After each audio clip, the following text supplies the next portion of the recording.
Rahul Sharma, your friend and head, and this class all about Jane Austen work, The Pride and Prejudice. अब आपने कहा इसके अंदर हमें पढ़ना क्या है, क्या हम प्रीवियस वीडियो से कुछ अलग पढ़ने वाले हैं? Yes, we are going to get lots of things that is not been given in the previous video. Sir video दोबारा बनाई जा रही है, इको की प्रॉब्लम थी पिछली वीडियो में, तो यहाँ पे हम पूरी वीडियो को शुरू से लेके आखिर तक लेके चलेंगे and this video prove to be really very beneficial for you guys. तो करना क्या है, वीडियो को लास्ट तक देखना है and those who have come first time on my channel, guys, don't forget to subscribe the channel and press that notification bell so that you can access all the videos. Come up to point. Jane Austen, sir, ये काम शुरू कब हुआ?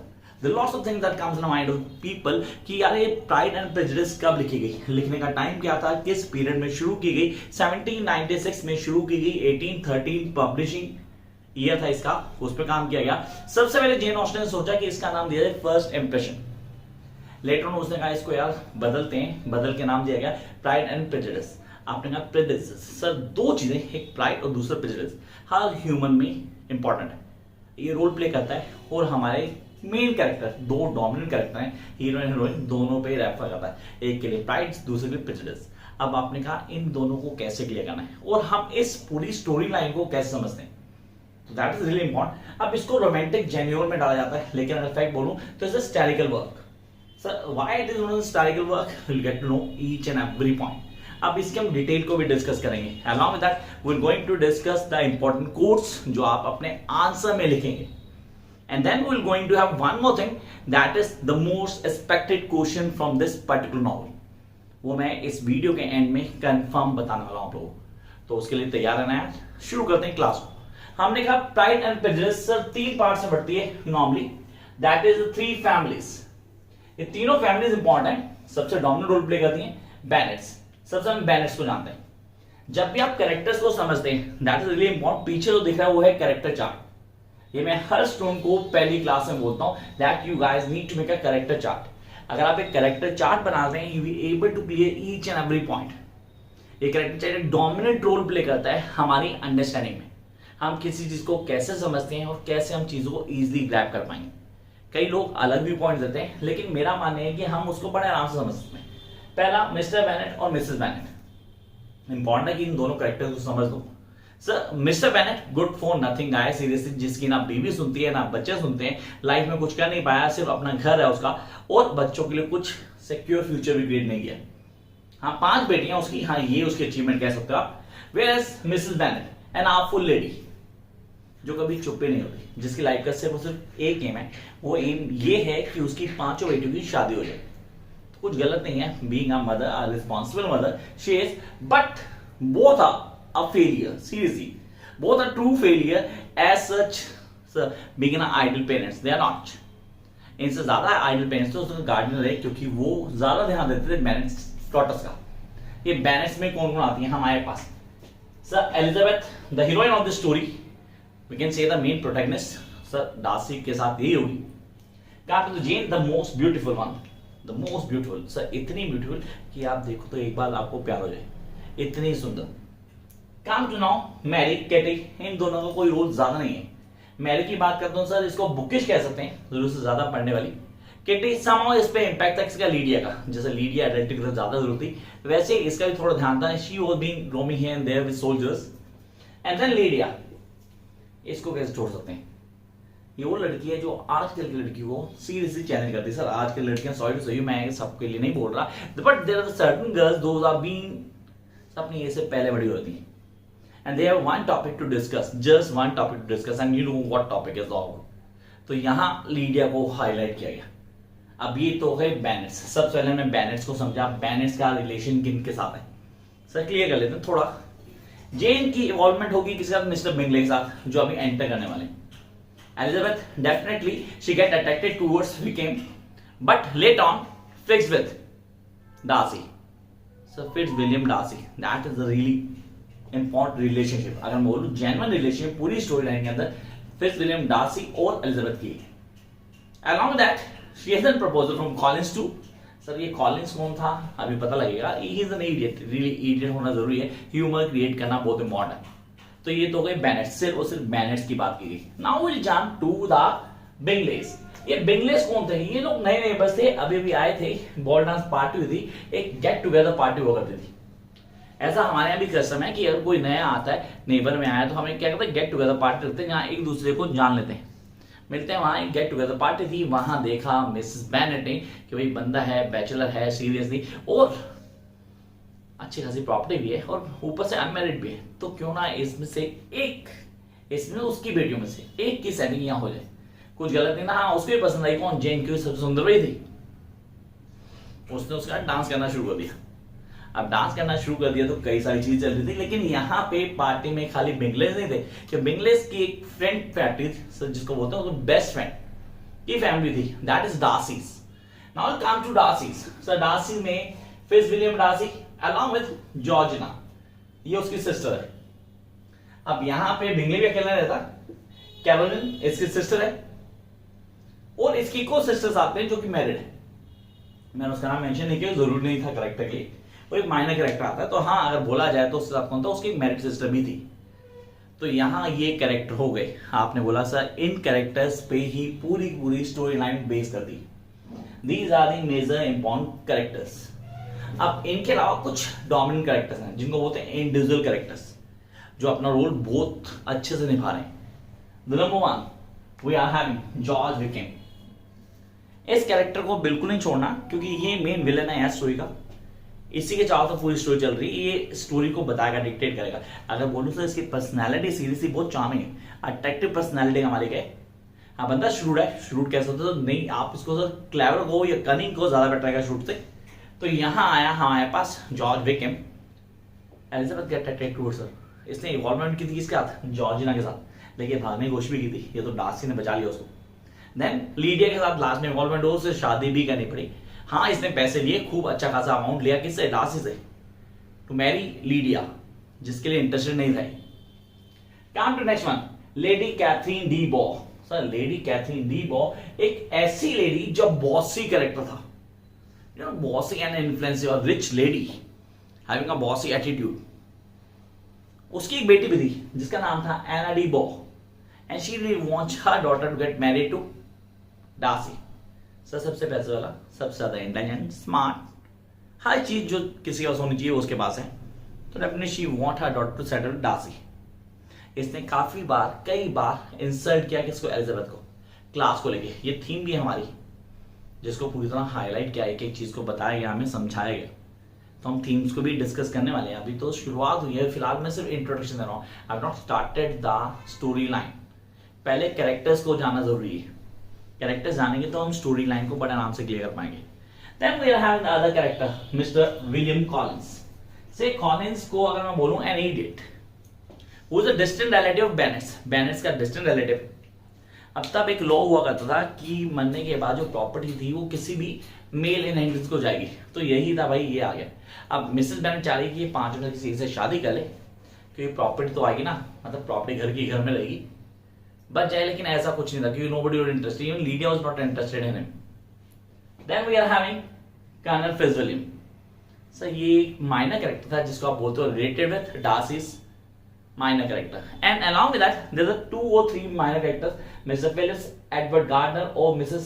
M. Gardner। से इनको real estate जो थे Darcy के केयर टेकर के रूप में देखेंगे तो गलत नहीं होगा। दूसरी तरफ हम देखें तो these are the Bennets daughters, caretakers too, उनको गलत नहीं होगा, कुछ भी गलत नहीं होगा ये बोलना। along with that एक छोटी सी फैमिली की इंट्रोडक्शन आएगी, दैट इज लुकास फैमिली।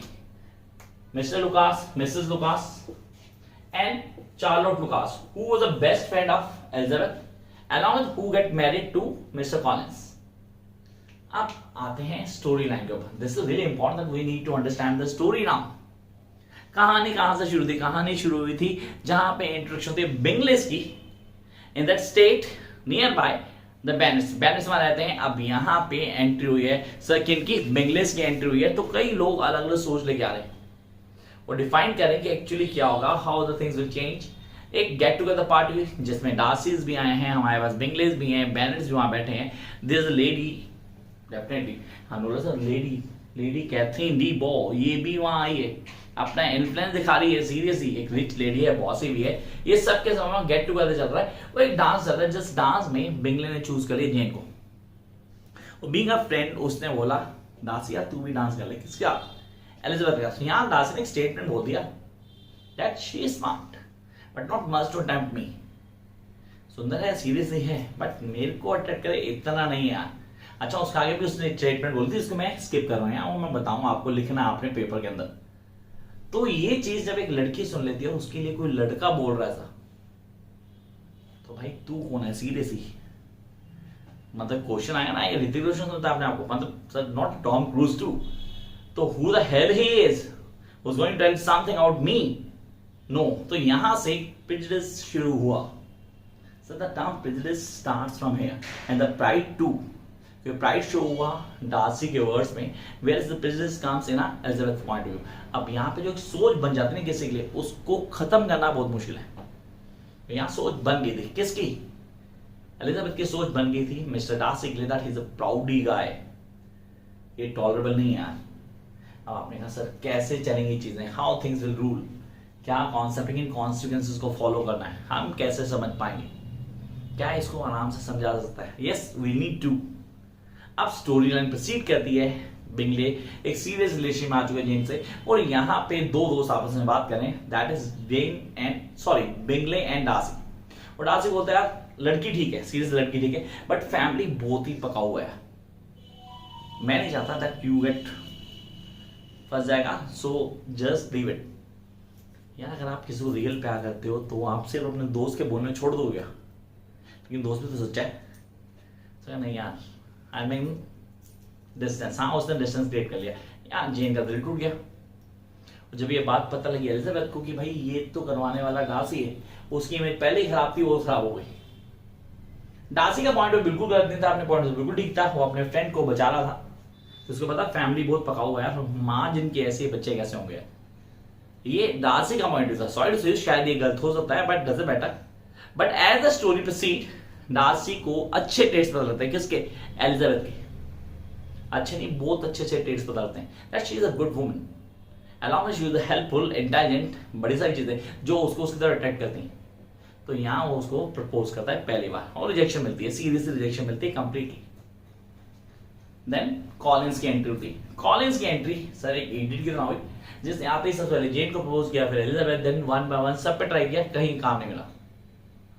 और फाइनली कहां सेटिंग हुई उसकी सेटिंग हुई चार्लोट लुकास के साथ, Charlotte Lucas, and it shocked Elizabeth. उसको लगा यार ये क्या कर रही है, पागल के साथ शादी क्यों कर रही है?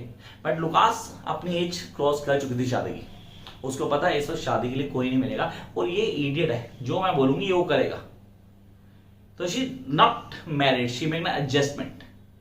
यहां उसने एक एडजस्टमेंट की जो हमारे लिए इंपॉर्टेंट थी, हम उसको समझ पाए। सो हाउ थिंग्स चेंज, क्या सर्कमस्टेंस थे, किनको फॉलो किया गया, एक एक चीज को पॉइंट आउट किया गया, बड़े आराम से एक चीजें क्लियर हुई। Then will jump to the next one. Sir अब यहां पे एंट्री होती है किसकी? वीकेंड की। सर ये तो हीरो वाली एंट्री थी, series he was uniform, soldier की यूनिफॉर्म में था, अट्रैक्टिव था, और एलिजाबेथ भी अट्रैक्टिव थी इस तरह, शी वाज गेट टेम्प्टेड। अब कहीं भी इन्फ्लुएंस ही बहुत ज्यादा, बट रिवील तो धीरे धीरे होगा कि एक्चुअली वो कौन है। उसने एक झूठी कहानी सुनाई, दुख भरी कहानी, जिसके अंदर वो बता रहा है कि भाई मैं यहाँ रहता था, मेरे फादर इसके यहाँ चलते थे, काम करते थे, मेरे फादर के बाद मेरा care taker late mister Darcy थे, लेकिन डार्सी जब आया उनके बाद इसने मुझे वहां से भगा दिया। बीच की कहानी गायब कर गया कि उसने वहां रह के उसी के सिस्टर को पटाने की कोशिश की और भगाने की कोशिश की। तो डार्सी ने टाइम पे एक्शन लिया और अपनी सिस्टर को बचा लिया। चलो, लेकिन इमेज पहली गड़बड़ थी डार्सी की यहाँ पे एलिजाबेथ के दिमाग में, वो और ज्यादा गड़बड़ हो गई और उसकी तरह अटैक हुई। बट लेटर ऑन, एज कहते हैं ना सच छुपाए नहीं छुपता, उसको सब कुछ रिवील हुआ और वो साइड हो गई। That's the reason why we call Elizabeth an intelligent girl. चलो sir, I agree, Elizabeth side हो गई, लेकिन लीडिया इवॉल्व हो चुकी थी पूरी साथ विकेम के साथ, और उसका भाग गई। अब जब वो भाग गई तो यहाँ पे सबको पता लगा और इन शॉक कि यार ये क्या हो गया। वहां जेन और बिंगले के रिलेशनशिप ठीक होने शुरू हुए थे, वो due to Darcy again, Darcy ने इंटरफेयर किया, नहीं यार सब ठीक है, तो दोबारा सब कुछ ठीक होने लगा। दूसरी तरफ डार्सी ने अरेंजमेंट की, विकेम शादी नहीं करना था, that's true, he was not ready to marry Lydia. But अब यहाँ पे किसका इंटरवेंशन था? डार्सी का इंटरवेंशन था, और उसने पैसे दिया, अच्छा खासा अमाउंट दिया उसको शादी करने के लिए लीडिया को। और ये सब पता है पैम्बरी स्टेट के अंदर, जहां पे उसके स्टेट केयर टेकर ने सब कुछ बताया डार्सी के बारे में to Elizabeth. When she get to know the good traits of Darcy, she was really pleased. अब यहाँ उसको लगा कि यार ये बंदा जेन्युइन है, सीरियस ये बंदा बहुत जेन्युइन है, and I can love her, not him। हाँ तो थोड़ा गड़बड़ हो गया, तो I can love him। और यहाँ वो प्रपोजल एक्सेप्ट कर दी and things comes to a happy ending। So this is the storyline for Pride and Prejudice। अब मुझे इसकी थीम्स पे काम करना होगा, I need to work on the themes। Sir कई सारी चीजें हैं जिनमें थीम्स पे काम करते हैं। सबसे पहली थीम आती है love, that is really important and I really want you guys to write on the themes. Number one love, the second one reputation. So I hope now you guys have been writing this. The first one love, the second one reputation, the third the class को highlight किया गया। Lady Catherine का role बहुत important है क्योंकि यहाँ उसने एलिजाबेथ को कई बार इंसल्ट किया विद दैट क्लास इशू। तो love, reputation, class and then we are having the family.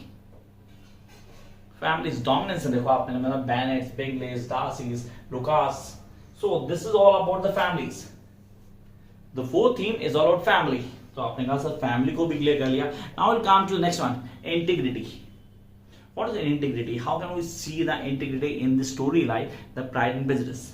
Yes, it's been integrity from the very beginning। storyline से चल रही, major theme भी हमारे पास। And then gender, you cannot leave that theme। gender and the last not the least that's marriage। actually Pride and Prejudice marriage के बारे में ही है जो हमें ऑन टिप हो जाना चाहिए। आपने कहा था सर्टेन क्वेश्चन जो हम क्लियर कर लें। अब if we are going to prepare for this particular paper for English honours और MA English for other universities, definitely कई यूनिवर्सिटीज ने तैयारी करवाती हैं और नेट जेआरएफ के लिए भी हमें इंपॉर्टेंट प्लेयर, तो इसको छोड़ तो सकते नहीं है। यहाँ पे जेन ऑस्टन के बारे में कुछ जान लेते हैं, that is very important. Jane Austen sir एक बहुत प्रोमिनेंट राइटर थी जिसने 5 बहुत डोमिनेंट स्टोरी लाइन लिखी। आपने कहा सर 5 बहुत डोमिनेंट स्टोरीज लिखी, उनमें कौन कौन सी हैं, हम कैसे करेंगे, करने का तरीका क्या होगा? तो sense and sensibility. I repeat, and now I really want you guys to write on these. Sense and Sensibility, one of the best storyline written by Jane Austen। It was in 1811 जब वो publish हुई। मैं publishing date बता रहा हूँ, कब से शुरू हो फिलहाल वो नहीं बता रहा। तो पहला हो गया Sense and Sensibility. The second one we are having the Pride and Prejudice 1813। तो first two Sense and Sensibility and then Pride and Prejudice. Now the Mansfield Park, The Mansfield Park 1814। Sir 11, 13, 14 तीन continue है। एमा, इसका नाम आपने सुना होगा। I don't know whether you go through it और नॉट, बट ये इंपॉर्टेंट है। It's 1816 and the last we are having that is, sir 2 थे, वो 2 थे हमारे पास, नॉर्थिंगहम एबे एंड परसिस्टेंट। एक को लिखा था sedition, but before that competition she died. तो ये इंपॉर्टेंट है हमारे लिए कि हम जेन ऑस्टन के वर्क को कितना हाईलाइट करते हैं।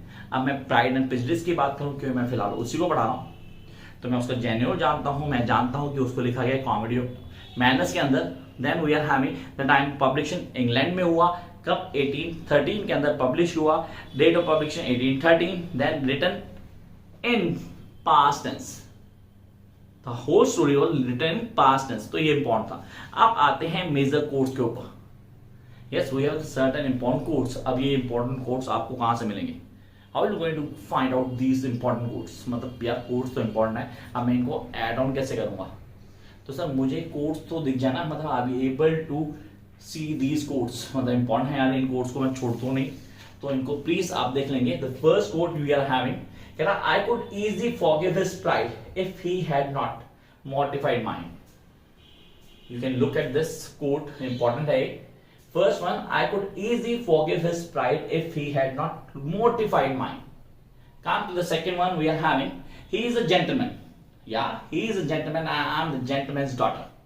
He is a gentleman and I am a gentleman's daughter. So far we are equal. Come to the third quote. You must allow me to tell you how ardently I admire and love you. Come to the fourth, that is, you showed me how insufficient were all my pretense to please a woman worthy of being pleased। ये important है, ये Darcy ने कहा था किसके लिए? Elizabeth के लिए।